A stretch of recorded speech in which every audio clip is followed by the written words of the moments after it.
सर्वेभ्यो नमो नमः। आज की वीडियो में हम जो आपके शुद्ध अशुद्ध का प्रश्न है उसको हल करेंगे। 10वीं कक्षा में आपका शुद्ध अशुद्ध का प्रश्न आता है। ये अब की बार जो है वो 3 नंबर का प्रश्न आ रहा है, यानी कि 4 प्रश्न आपके पास होंगे और 4 में से आप 3 जो हैं वो सोल्व करोगे और आपको 3 नंबर इस प्रश्न में मिल जाएंगे। अब ये जो प्रश्न है, देखिए, एक तो आपको अच्छे से पता होना चाहिए कि वाक्य निर्माण आना चाहिए। दूसरा, आपको एक वचन, द्विवचन, बहुवचन, स्त्रीलिंग, पुल्लिंग पता होना चाहिए, तभी आपका ये प्रश्न जो है वो सही होता है। ठीक है, लेकिन फिर भी मैं कोशिश करूँगी यहाँ पे इस एक ही वीडियो में आपको समझाने की कि किस तरह से आप इस प्रश्न को हल कर सकते हो। ठीक है, अब आपको क्या करना है, सबसे पहले तो आपको ये पता होना चाहिए कि इस प्रश्न को हल कैसे करना है, यानी कि ये प्रश्न पूछा किस तरीके से गया है, ये आपको पता होना चाहिए। जैसे हम पहले ही प्रश्न को अगर देखते हैं, ते लेखम लिखसी। अब इसमें क्या लिखा है बेटा, ध्यान से देखो। जो लिखसी है ना, लिखसी को इन्होंने अंडरलाइन कर रखा है और गहरे काले अक्षर में लिखा हुआ है। यानी कि आपको क्या करना है, अधोलिखित वाक्यसु रेखांकित पदम, यानी कि जिसके नीचे लाइन खींची हुई है, जो अंडरलाइंड है, उसको आपको क्या करना है, अशुद्धम अस्ति, वो गलत लिखा हुआ है और आपको शुद्धम पदम विकल्पेभ्यः चिन्हित, और आपको ये जो आपको विकल्प ऑप्शन दिए गए हैं, इनमें से आपको सही ऑप्शन, सही पद जो है वो चुनना है। ठीक है, तो अब आपको क्या करना है, लिखसी की जगह पे लिखसी गलत है, ये साफ कह रहा है कि लिखसी जो है वो गलत है, और आपको क्या करना है, इसकी जगह पे क्या आना चाहिए वो आपको बताना है। अब इसके लिए आपको एक नॉर्मल सा रूल है, नियम है, कम से कम वो तो आना ही चाहिए। तो मैं आपके साथ वो स्लाइड शेयर करती हूँ और आपको समझाने का प्रयास करती हूँ कि आप किस तरीके से उसको हल कर सकते हो। तो अभी देखते हैं, ये आपका एक स्लाइड है, आप इसको ध्यान से देखिए एक बार। यहाँ पे क्या लिखा हमने, एक लाइन में पुरुष हैं और एक लाइन में वचन है, और हमने यहाँ पे ये 9 कर्ता लिख दिए। ठीक है, 9 कर्ता लिख दिए। कर्ता मतलब काम करने वाले, और ये वाक्य के शुरू में होते हैं मैक्सिमम टाइम। ठीक है, और यहाँ पे हमने पठ धातु का लट लकार लिख दिया है उसी तरीके से।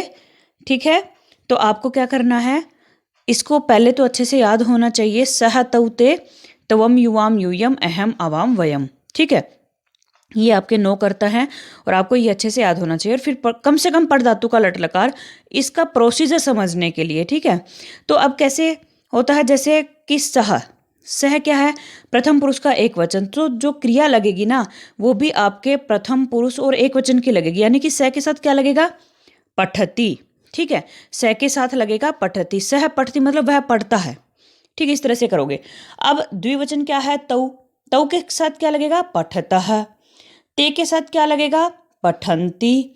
मतलब प्रथम पुरुष का एक वचन के साथ एक वचन, द्विवचन के साथ द्विवचन और बहुवचन के साथ बहुवचन। ठीक है, अब मध्यम पुरुष में क्या है, मध्यम पुरुष में एक वचन है त्वम, त्वम के साथ क्या लगेगा, पठसी। ठीक है, त्वम के साथ हमेशा सी वाला लगता है, और अहम के साथ आमी, पठामी वाला लगेगा। तो इस तरीके से आपको ये ध्यान होना चाहिए। आप इस स्लाइड का स्क्रीनशॉट ले सकते हैं, स्क्रीनशॉट ले लीजिए, कॉपी में नोट कर लीजिए, और इसके ज़्यादा से ज़्यादा प्रश्न जो है वो केवल इसी की मदद से आपके हल हो जाएंगे। तो उस प्रश्न को हम हल करने का प्रयास करते हैं। अब ये प्रश्न है, इस प्रश्न को देखिए। पहला था हमारा ते लेखम लिखसी, लिखसी की जगह पे सही पद बताना है। ऑप्शन है लिखती, लिखंती, लिखतः, लिखत। अब आपको क्या करना है बेटा, इस प्रश्न को हल करने में मैक्सिमम टाइम पे आपको, देखिए यहाँ पे लिखसी गलत दिया है, अगले वाक्य में पठामी को गलत दे दिया, अब यहाँ पे एक है को दे दिया, और यहाँ पे खगानी को। मैक्सिमम टाइम पे जो कर्ता और क्रिया, कर्ता कौन होता है, जो काम करता वाक्य के शुरू में, और क्रिया जो धातु होती हैं, पढ़ती, पढ़ता, लिखते, लिखते। ठीक है, इन दोनों में से ही मैक्सिमम टाइम पे प्रश्न बनेगा कि सही क्या होगा। और आप इसको कैसे करोगे, आपको क्या करना है, इसको देख करके इसको लगाना है। ठीक है, और इसको देख करके इसको लगाना है। ठीक है, मतलब कर्ता और क्रिया एक दूसरे पर डिपेंड करते हैं, और उन्हीं को देख करके आप इसको हल करोगे। अब देखो, हमने जो स्लाइड आपके साथ शेयर करी थी उसमें आपको देखना है कि ते के साथ क्या आएगा यहाँ पे। ठीक है, तो वो स्लाइड दोबारा से एक बार देख लेते हैं। अब इसमें देखिए, ते कहाँ पे है, ते है प्रथम पुरुष का बहुवचन, और प्रथम पुरुष का बहुवचन यहाँ पे क्या है, पठंती, यानी कि पठंती, लिखंती, बहुवचन। ठीक है, ते के साथ बहुवचन वाला आएगा, तो आप किस तरह से उसको हल करोगे वो देखते हैं। अब यहाँ पे देखिए ते के साथ क्या आना चाहिए, ते के साथ आपका अंति वाला आएगा ना, तो लिखंती, ये वाला सही ऑप्शन होगा आपका। ठीक है, उसी तरीके से अगला प्रश्न है वयम संस्कृतम पठामी, तो यहाँ पे क्या गलत लिखा है, यहाँ पे लिखा है पठामी। अब उसी स्लाइड में हम देखेंगे कि वयम कहाँ पे है और उसके साथ क्या आना चाहिए। ऑप्शन है पठावह, पठामह, पठामी और फले। फले तो वैसे ही गलत हो गया क्योंकि हमें तो पठामी को सही करना है, तो फले आ कहाँ से गया। चलो अब उस स्लाइड को देख लेते हैं।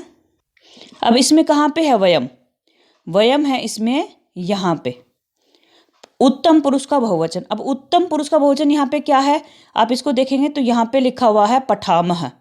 ठीक है, तो आप वहाँ पे पठामह का ऑप्शन जो है वो चूज करेंगे, यहाँ पे पठामह जो है वो सही होगा। ठीक है, उत्तम पुरुष का बहुवचन।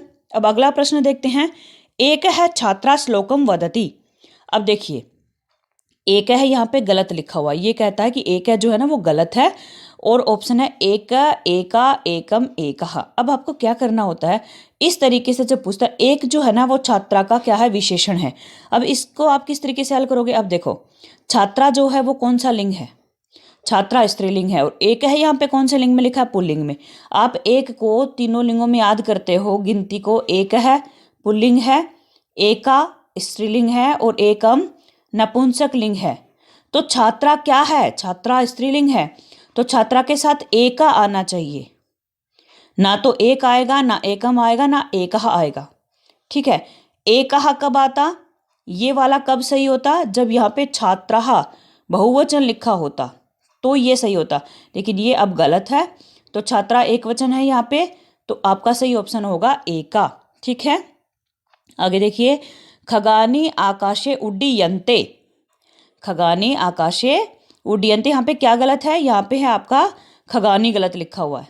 ठीक है, ये जो है वो गलत लिखा हुआ है, क्यों, खग, खग मीन पक्षी, पक्षी आकाश में उड़ते हैं, ये पुल्लिंग शब्द है, और यहाँ पे खगानी जो है वो नपुंसक लिंग का रूप बनाया हुआ है। ठीक है, पत्रम पत्रे पत्राणी, पुस्तकम पुस्तके पुस्तकानी, इस तरह से बनाया है ना, लेकिन होना क्या चाहिए, खगः खगऊ खगाहा। ठीक है, इस तरह कैसे होना चाहिए, एक तो इसका लिंग ही चेंज कर दिया यहाँ पे, तो इसलिए गलत है, आपको सही ऑप्शन चुनने हैं खगाहा, खगः, खगेशु, खगानाम। ये तो बिल्कुल भी नहीं होंगे क्योंकि ये तो रूप चले हुए हैं। अब आपको क्या करना है, खग जो है ना वो करता है, आपको क्रिया को देखना है, क्रिया है उड्डीयन्ते, यानी कि यन्ते बहुवचन, बहुवचन है ना, तो बहुवचन के साथ ये भी बहुवचन वाला होना चाहिए। आपका सही ऑप्शन क्या होगा, खगाहा।